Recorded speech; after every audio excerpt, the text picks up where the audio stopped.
This is a vehicle that is crafted for the consumer.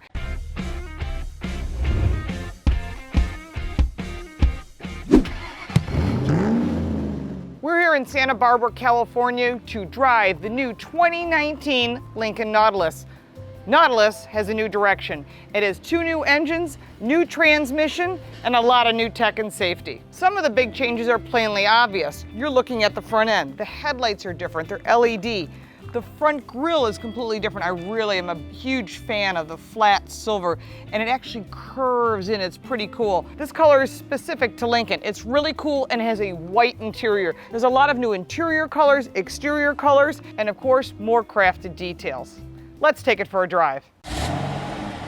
Now, the first thing you think of when you open any car door is what is it like inside? Because this is where you are when you drive the vehicle. And inside the 2019 Nautilus, we're driving the black label. So there's an entry level that comes in at $41,000. You can get a black label that's fully loaded to the max. And if you do load it up, which is the way I would like it in this particular car, you're looking at a vehicle that's coming in somewhere around that $67,000 range. So it puts you direct head-to-head with the BMW X5, the Audi Q5, you got the whole list is down below. There's a lot of vehicles. So what are my thoughts? The seating comfort is excellent. So this was the MKX. This is now the Nautilus. And when you sit inside this vehicle and you feel the comfort of the seats and the massaging seats, and they're 3-stage heated, 3-stage cooled, in this $40,000 range, when you're looking at competitors like Cadillac XT5, they have that too, so you have to have it. The steering wheel is new, it's grippier. I love the new colors they're using, this burgundy and brown. Visibility-wise, it's very interesting. Typically, your visibility is great in the front and on the sides, and you look at the back of a typical crossover in this category, you get this limited, narrow rear glass. In this particular case, it's quite large. There are 2 engine options. There's a 2-liter turbo and there's a 2.7-liter turbo, which is the bigger engine. This is with an 8-speed automatic transmission. The vehicle comes all-wheel drive or front-wheel drive.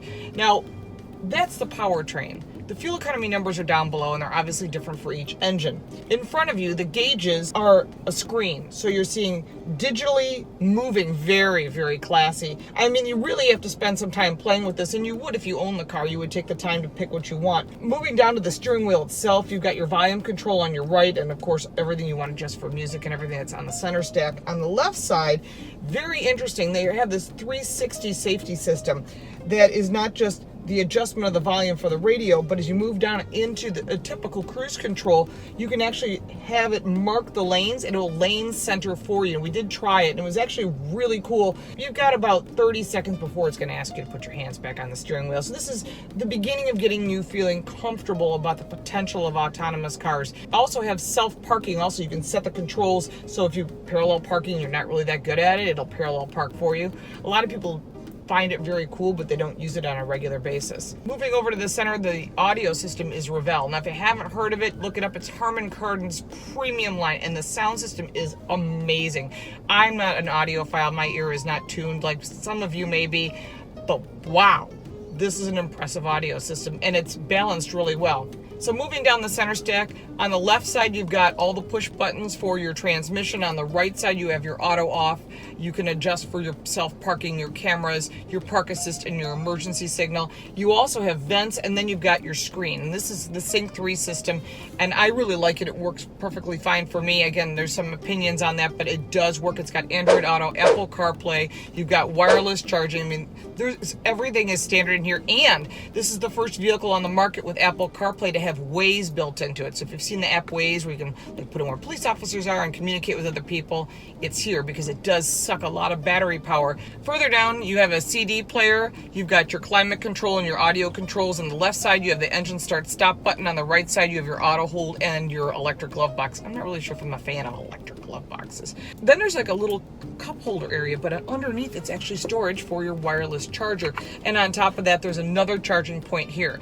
Underneath the center console is another charge point, like for a radar detector, which is great. And then below that, even more storage. So they really thought about what you do when you use this vehicle every day. Going to the back seat, you've got vents plus 2 stage heated seats and an alternating current outlet and a regular charge point outlet. So lots of technology, lots of charging going on. Above you, you have the connection for the roof, which is opaque. Again, like the Cadillac XT4, which I reviewed, just last week. It helps keep the sound quiet in here, but when it's open, let's see if I can open that for you.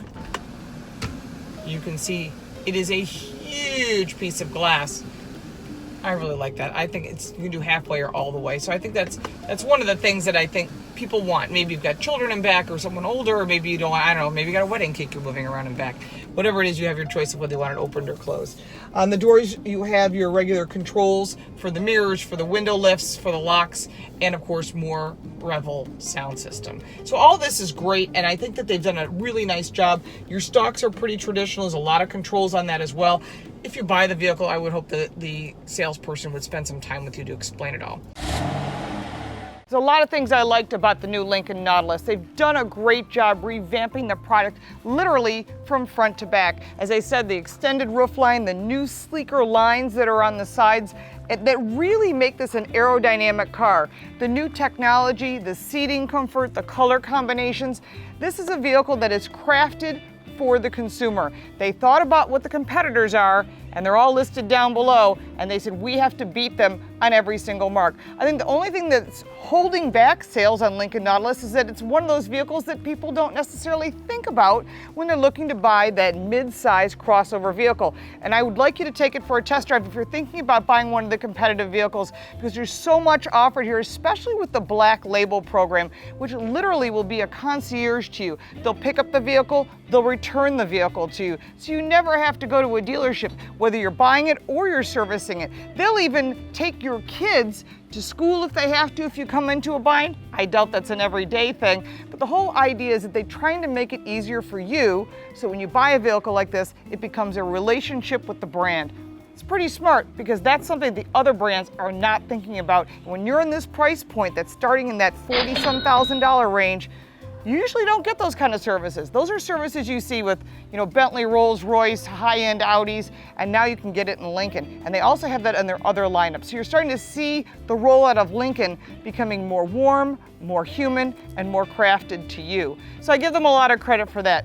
Overall, I'm very impressed with the vehicle. I couldn't really come up with anything negative. There was tons of legroom, huge rear storage space, and good visibility, good seating comfort, great performance, and considering everything you're getting for this price point, I think you might be impressed as well. Let me know what your thoughts are down below. Of course, if you purchased a Lincoln Nautilus, we'd like to know what that is, or you own another Lincoln product.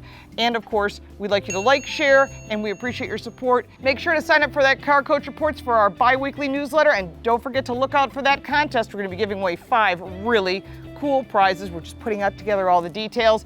And don't forget to follow us on all forms of social media. All the links are down below, and we'll see you next time. This is so cool. The car stays within the lanes. I do not have my hands on the steering wheel. You have to set the cruise control, and then you have to set the steering wheel. And every 30 seconds, you have to grab the steering wheel to remind it, and then you can get off the steering wheel. And it does it around corners and on the straightaways. Kind of creepy.